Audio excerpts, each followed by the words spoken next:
Hey, it's Carol here, and I am coming to you from my kitchen. I just want to share a little bit about my journey.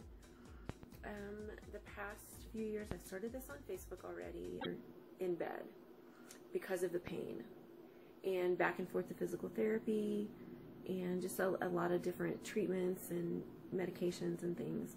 And so finally, in February of this year, I had a spinal fusion surgery, and that was what I needed to have.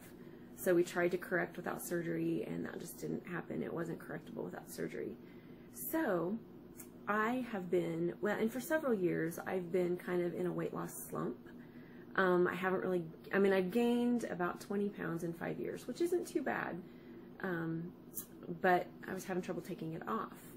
And so my husband, Carl, whom you'll meet, and most of you know him too, but you'll get a chance to know him better when we record a video together. And actually, he decided several months ago to get on the keto bandwagon.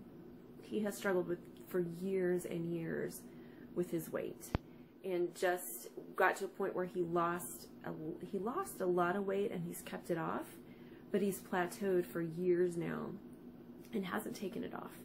And we are both emotional eaters, and I am in the kitchen today because typically I don't like to be in the kitchen, and that is one of the reasons why we both have gotten in the place that we are, because my idea of cooking dinner would be to grab a processed box of Hamburger Helper, some chicken nuggets, throw in a canned vegetable, and call it good. You know, hey, I got some meat and some veggies going. Anything I could do in 30 minutes or less. So lots of spaghetti, lots of pasta. You know, I would throw in a salad, but nothing healthy. Lots of processed food. And so I'm in my kitchen today because this is the place that I dislike the most in the house, just because I don't enjoy cooking. I cook for my family, but that's not my favorite thing to do in the house. I like to clean, you know, I just would rather be doing something else. So needless to say, have not eaten healthy over the years and have struggled with getting weight off. And I, at one point, had, the year that I turned 40, had run part of a marathon, and so really got a lot of weight off then, but I didn't keep it off because I didn't keep running, just due to a lot of things. So I'm not going to sit here and make excuses, just a lot of reasons why I didn't, and I didn't. It was my fault. So I didn't keep the weight off. And this past year of inactivity, thankfully I haven't gained just a ton of weight. I could have very easily, with the way I was eating and trying to make myself feel better, could have put on a ton of weight, but I didn't, thankfully. But Carl started eating keto and seeing some success with it, but you know, I wasn't helping him any. I was enabling him. You know, the nights that I wouldn't feel good, I'd be like, oh, would you go get me this? Or once I was up and about and trying to get out, I would go get my own junk food, and not making it easy on him. Well, about 8 weeks ago, a really, really good friend of mine was talking about what she was doing, and it was the same thing that Carl was doing, and she was having success.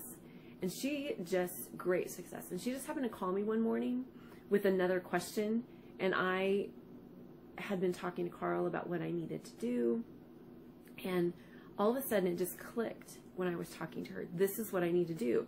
And she told me, she said, only do it if you're completely serious. You have to be serious about doing this, or don't do it. Don't waste your time. And so I got serious that day. I had cupcakes in the house because it was the day after Mother's Day. I had Mother's Day cupcakes in the house. I threw the last one away. I love buttercream icing. I threw the last one away. I didn't even eat it. I was like, I just have to do this. You know, I could have said, oh, I'm going to eat this cupcake and then I'll do it. But I was like, no, I just have to do it. So I did. And I've seen what I consider to be great success. I've lost 12 pounds in 8 weeks. And we have completely changed our eating habits. We have no sugar in the house. We have no flour, white flour. We have no brown sugar, no cornstarch. I threw the last of that out that I found. Cornmeal, all of it's gone. Corn syrup, all of it is gone. I haven't used corn syrup in years, but I decided, you know, I don't even want to make it available for anyone else to use. And so we are eating as clean as we possibly can, and really enjoying it. I am finding there are lots of foods that I like that I can have. I'm finding good substitutes. I found a good bread substitute. I love bread. Zucchini squash works great for pasta. And it's, you know, people talk about it being expensive. Well, it is a little bit on the front end, but once you get those ingredients, like almond flour, coconut flour, things like that, it's really not. And once you get into it, changing your diet, changing your habits, you will find out that you're so much happier. And I don't want to cheat. Anytime I see something that looks good that I used to really love, I'm really getting to the point where I don't want to cheat. And so it's not really even tempting. So I just want to leave you with that for today, just to tell you that you can, I just want to encourage you, you can change your eating habits, you can change what you're doing, and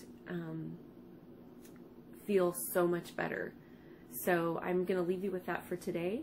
I'm excited to get this uploaded, see who finds it, and how you connect with me and where we go from here. So have a great day.